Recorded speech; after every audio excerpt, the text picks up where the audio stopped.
आदाब, मैं हूं आपके साथ अब्दुल रहीम मुंसिफ जोहार में आपका स्वागत है। आगे बढ़ने से पहले एक नजर हेडलाइंस पर। अमर शहीद रणधीर प्रसाद वर्मा को दी गई श्रद्धांजलि। शहीद की पत्नी ने कहा, शायद ही पूरे देश में ऐसी श्रद्धांजलि किसी को मिली होगी।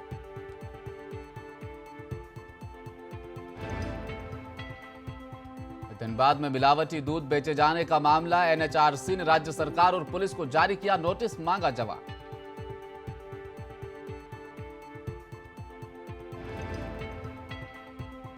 झारखंड के हजारीबाग में पुलिस ने जब्त की 5 करोड़ से अधिक की अफीम, 13 लाख नकद भी बरामद।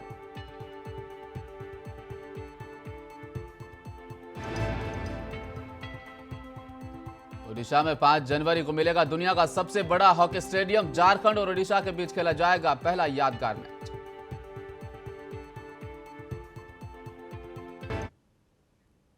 अमर शहीद अशोक चक्र विजेता स्वर्गीय रणधीर प्रसाद वर्मा की आदमकद प्रतिमा पर आज सुबह श्रद्धांजलि अर्पित की गई। पूर्व केंद्रीय राज्य मंत्री से स्वर्गीय रणधीर प्रसाद वर्मा की पत्नी डॉक्टर रीता वर्मा ने कहा कि कोरोना के संभावित खतरे को देखते हुए एहतियातन श्रद्धांजलि सभा का कार्यक्रम सीमित किया गया। डॉक्टर वर्मा ने यह भी कहा कि रणधीर वर्मा के नाम पर गोल्फ मैदान का नामकरण स्वर्गीय रणधीर प्रसाद वर्मा स्टेडियम रखा गया था, जिसे नजरअंदाज करते हुए धनबाद नगर निगम ने मिटा दिया। शहीदों को शायद ही ऐसी श्रद्धांजलि पूरे देश में कहीं और मिलती होगी।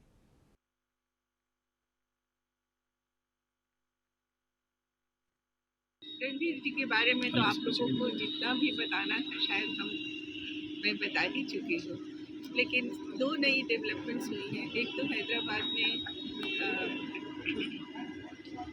IPS एकेडमी में उनका एक बड़ा सा रिमेम्बरेंस गैलरी बना है, जिसमें रणधीर जी की तस्वीर को भी लगाया गया है।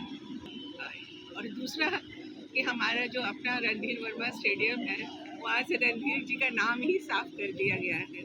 अब यहाँ के सिटी काउंसिल को क्या कहें, कुछ समझ नहीं आता कि पूरे स्टेडियम से इनका नाम ही हटा दिया है।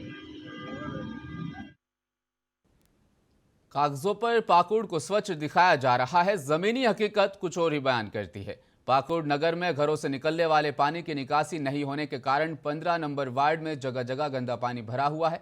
मुख्यतः देखने में आ रहा है कि नगर में गंदगी का अंबार लगा हुआ है। शहर की नालियां गंदगी से लबालब भरी हुई है, जिससे बदबू आती है। इससे नगर वासियों का जीना मुहाल हो रहा है। पानी निकासी नहीं होने एवं पानी जमा रहने के कारण लोगों को कई परेशानियों का सामना करना पड़ रहा है और लोग बीमार हो रहे हैं। जगह जगह पर खाली पड़ी जगह पर पानी भरा होने के कारण मच्छरों का प्रकोप भी बढ़ गया है। जमा होता है, नाली नहीं है। हम लोग नगर पालिका में 3-4 बार गए, बोले, कोई एक्शन नहीं लिया गया। घर के सामने में हम लोग बैठ नहीं पाते हैं। घर के सामने पूरा गंदगी फैला हुआ है, नाली नहीं है, पानी निकलने का कोई रास्ता नहीं है। बस यही समस्या है हम लोगों को। अच्छा, नगर पालिका में शिकायत किए थे, क्या कहना था उनका, क्या कह रहे हैं? वो बोल रहे हैं आप लोग के यहाँ से कोई रास्ता नहीं दे रहा है बनाने के लिए, यही बोल रहे हैं। तो रास्ता तो उन्हीं लोगों को नहीं निकालना होगा। राष्ट्रीय मानवाधिकार आयोग NHRC ने धनबाद में मिलावटी दूध बेचे जाने की खबरों को लेकर झारखंड सरकार, राज्य के पुलिस प्रमुख और स्वास्थ्य मंत्रालय में स्वास्थ्य सेवाओं के महानिदेशक को नोटिस जारी किया है। एक वरिष्ठ अधिकारी ने यह जानकारी दी। आयोग ने एक बयान में कहा कि उसने मीडिया में 30 दिसंबर को आई उस खबर का स्वतः संज्ञान लिया है कि धनबाद में लाभ कमाने के लिए 1 लीटर दूध में रिफाइंड और कास्टिक सोडा मिलाकर उसे 15 लीटर मिलावटी दूध बनाया जा रहा है।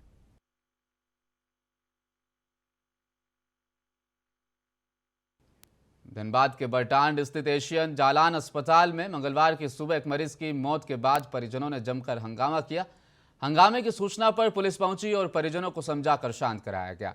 बताया जा रहा है कि टुंडी के कदैया निवासी ट्रक चालक असीम अंसारी की लीवर की बीमारी के इलाज के लिए अस्पताल में भर्ती कराया गया था। चिकित्सकों ने इलाज के खर्च के लिए 45,000 रुपये भी बताए। देर रात में ऑपरेशन के दौरान मरीज जसीम अंसारी की मौत हो गई। जो आप लोग हंगामा किया है, क्या 10 बजे रात को 2 तारीख को 10 बजे रात को यहाँ पे पेशेंट को भर्ती किया गया। ठीक है, हम लोग उस दिन नहीं थे। हम यहाँ कल 7 बजे आए, ट्रीटमेंट बाकी चला।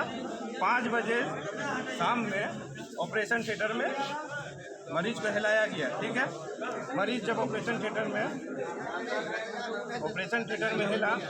हिलने के बाद ऑपरेशन थिएटर ही में उसका मृत्यु हो चुका था। और डॉक्टर लोग सिर्फ ड्रिंक कर रहे कि आपका मरीज बहुत सीरियस है, बहुत ये है। धनबाद में तासरा रोहड़ाबाद ग्रामीण संदर्भ समिति के बैनर तले सैकड़ों ग्रामीणों ने भूमि अधिग्रहण करने सहित अन्य मांगों को लेकर सेल के तासरा ओपन कास्ट प्रोजेक्ट का चक्का जाम कर आंदोलन शुरू कर दिया। मौके पर वक्ताओं का कहना है कि सेल प्रबंधन ने 224 एकड़ भूमि अधिग्रहण करने का वादा किया था, जो अब तक पूरा नहीं किया।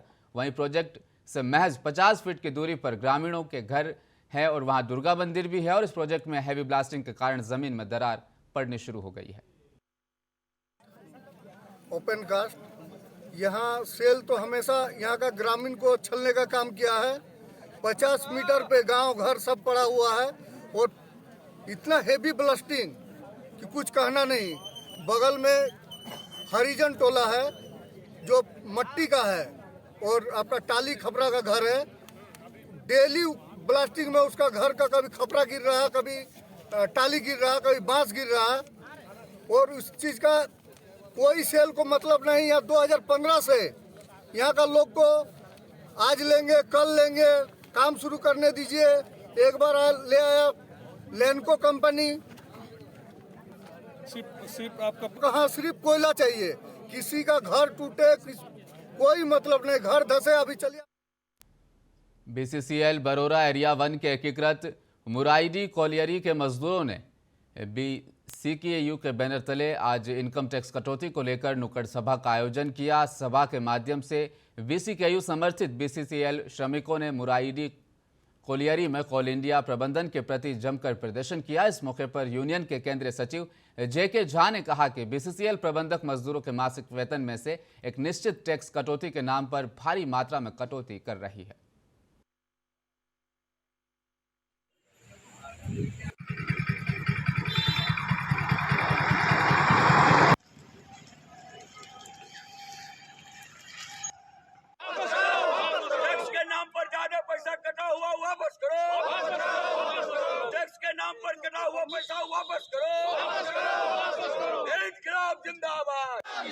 हम मजदूर एक हैं। आक्रोश है मजदूर का मेहनत से कमाया हुआ पैसा। ये कोल इंडिया प्रबंधन ये कौन सेब चालू किया है? टैक्स के नाम पर भारी मात्रा में पैसा कटौती की गई है। ये झांकी दिखा रहे हैं कोल इंडिया प्रबंधन को, ये बरोड़ा जीएम को नहीं, कोल इंडिया प्रबंधन को, ये भारत की सरकार को। ये कमाता ये है और टैक्स के नाम पर वेतन के हिसाब से पैसा काट रहा है। यह एक झांकी है, आगे आंदोलन बाकी है। अब एरिया हम लोग जा रहे हैं, जीएम से मिलेंगे, फाइनेंस मैनेजर से मिलेंगे और कहेंगे कि टैक्स के नाम पर जो भारी मात्रा में आपने कोल इंडिया बरोड़ा का बीसीसीएल का सबका जो पैसा काट के रखा है ये चलेगा नहीं, इसको वापस करना होगा। अगर वापस नहीं करता है तो मुराइडी बरोड़ा बीसीसीएल से ये मजदूर का आंदोलन का। झारखंड के हजारीबाग जिले के एक घर से पुलिस ने भारी मात्रा में अफीम बरामद की है। मामले की जानकारी देते हुए एक वरिष्ठ पुलिस अधिकारी ने कहा कि अंतर्राष्ट्रीय बाजार में इस अफीम की कीमत 3 से 5 करोड़ रुपए आंकी गई है। एसपी ने प्रेस कॉन्फ्रेंस कर मामले की जानकारी देते हुए बताया कि गठित एसआईटी ने रविवार को साव के घर पर छापा मारा और 19,400 किलो अफीम के साथ 19.400 किलो अफीम के साथ 13 लाख रुपए कैश भी बरामद किया है। एसपी ने बताया कि साव ने यह अफीम एक प्लास्टिक की बाल्टी में छुपा रखी थी, जबकि कैश उसने एक दूसरे कमरे में स्टील के डिब्बे में छिपा रखे थे। एसपी ने दावा किया कि हजारीबाग पुलिस द्वारा पकड़ी गई अफीम और नकदी की अब तक की सबसे बड़ी खेप है। 1 जनवरी 2023 को मुझे गुप्त सूचना प्राप्त हुई थी कि केरेडारी में एक घर में काफ़ी भारी मात्रा में अफीम रखा हुआ है। इस सूचना का सत्यापन और आवश्यक कार्रवाई के लिए मैंने एक टीम का गठन किया, जिसमें डीएसपी सीसीआर आरिफ एकराम, अंचल निरीक्षक पुलिस इंस्पेक्टर नीरज कुमार सिंह, थाना प्रभारी केरेडारी साधन चंद्र गोराई के नेतृत्व में एक टीम उस घर में गई जहां पे हम लोगों को सूचना थी। जब उस घर की हम लोगों ने विधिवत तलाशी ली तो उस घर से 19 किलो 400 ग्राम अफीम बरामद किया गया। साथ ही उस घर से 13 लाख रुपए हम लोगों ने बरामद किए हैं। भागलपुर शहर में लगने वाले जाम से आम लोगों को निजात दिलाने के लिए आज से ट्रैफिक सिग्नल की व्यवस्था 14 जगहों पर चालू कर दी गई है। इससे पहले 23 तारीख को सिग्नल चालू कर ट्रायल लिया गया था, लेकिन उस समय काफी जाम लगने के कारण थोड़ी देर बाद से ही बंद कर दिया गया था। वहीं इसमें कई तरह के सुधार के बाद आज से चालू किया गया है। इसको लेकर लोग भी इस व्यवस्था को अच्छा बता रहे हैं। वहीं सदर अनुमंडल पदाधिकारी ट्रैफिक इंस्पेक्टर के साथ लगातार घूम घूम कर आज से चालू हुई नई व्यवस्था को देख रहे हैं। उनका कहना है कि जहां कुछ गड़बड़ी आ रही है उसको देखा जा रहा है और 1 से 2 दिन के अंदर उसे दुरुस्त कर लिया जाएगा।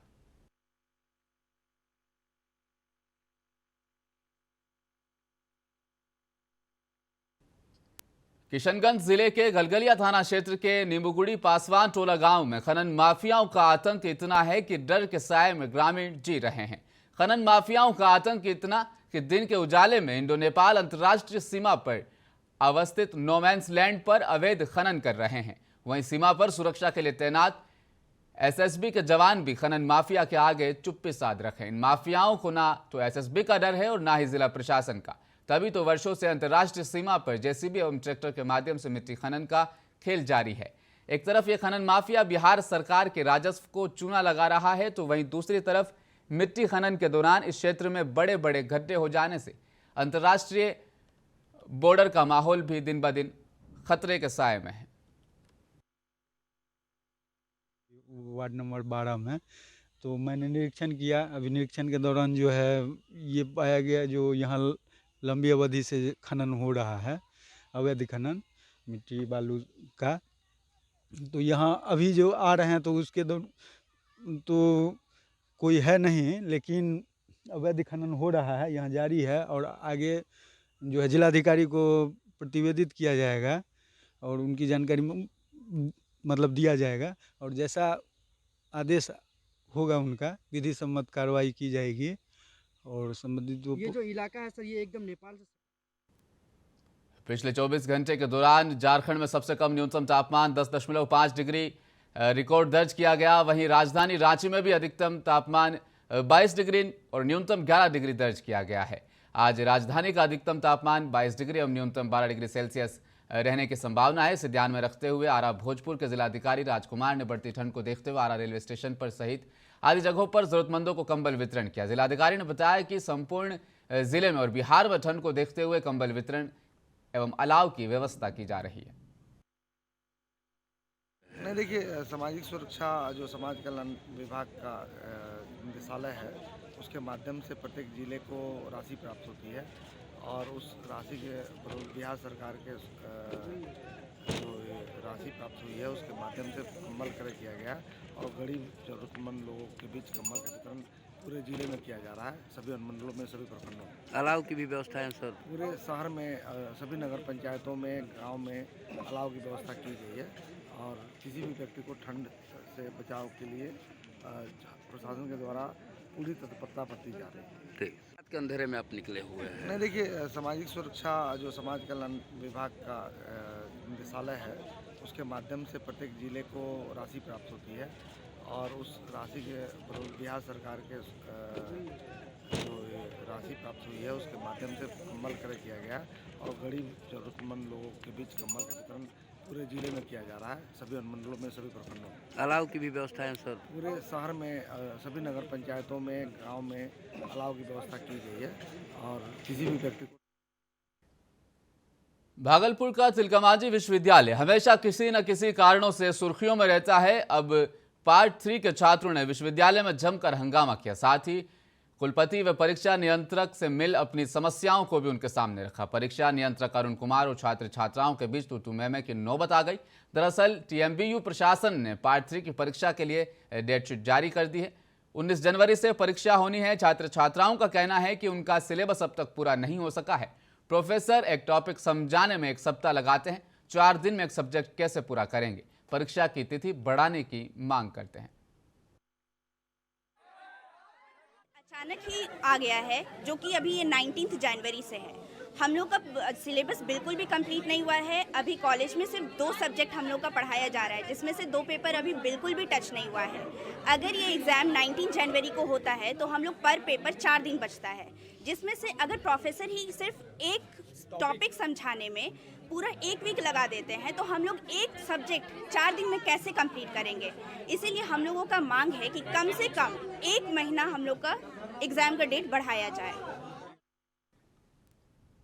आरा उच्च न्यायालय पटना के निर्देश पर न्याय आपके द्वार के तहत जिला विधिक सेवा प्राधिकार भोजपुर आरा के तत्वाधान में आज ग्राम पंचायत छोटकी सनदिया तथा ग्राम पंचायत मखदूमपुर डुमरा आरा भोजपुर में विधिक जागरूकता शिविर का आयोजन किया गया।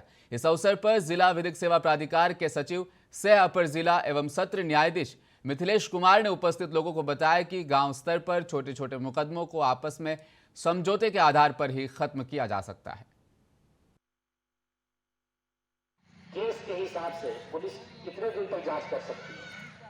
मान ली कोई घटना हो गया तो पुलिस कितने दिन तक जांच कर सकती है?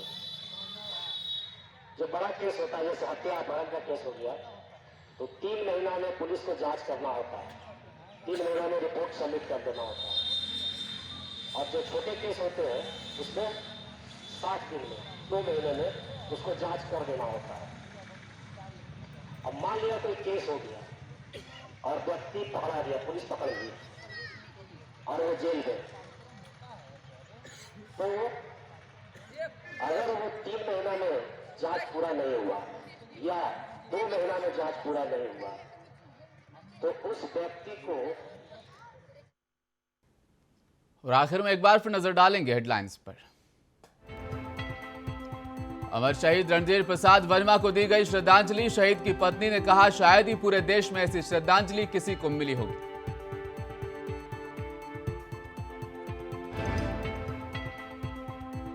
धनबाद में मिलावटी दूध बेचे जाने का मामला, एनएचआरसी ने राज्य सरकार और पुलिस को जारी किया नोटिस, मांगा जवाब।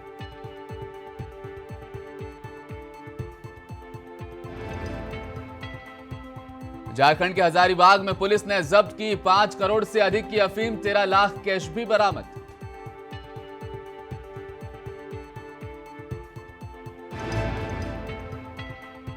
ओडिशा में 5 जनवरी को मिलेगा दुनिया का सबसे बड़ा हॉकी स्टेडियम। झारखंड और ओडिशा के बीच खेला जाएगा पहला यादगार मैच।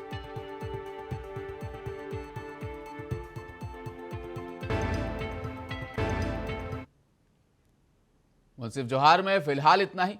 देखते रहिए मुंसिफ टीवी न्यूज में। लेता हूं आपसे इजाजत, अपना ख्याल रखिएगा। आदाब।